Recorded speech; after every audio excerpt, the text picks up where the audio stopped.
marka hore ilaahay baynu mahadnaqaynaa ilaah subxaanahu wa tacaala inaga soo badbaadiyey 21 maalmood oo rafaad badan bulshada Soomaalilandna aad iyo aad baan runtii ugu mahadnaqayaa ugu hambaleynayaa sida wanaagsan ee nabadgelyada lay uga soo gudbeen maalimaha adkaa waxaan jecelahay inaan xoogaa dhowr qodob ka hadlo qodobka koowaad saddexda musharax buu quseeyaa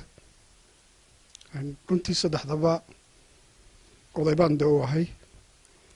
saddexdaba waxaan u ahay suldaan anigoo aada uga xun salaadiintii kale Soomaaliland oo ku milantay ololayaashan iyo isdabayaacan siyaasadeed waxaan runtii aad baan u sharfayaa u qiimeynayaa u qadarinayaa bulshadana sharaf bay ka mudan yihiin saddexdooduba waxaan aad iyo aad ugu boorinayaa inay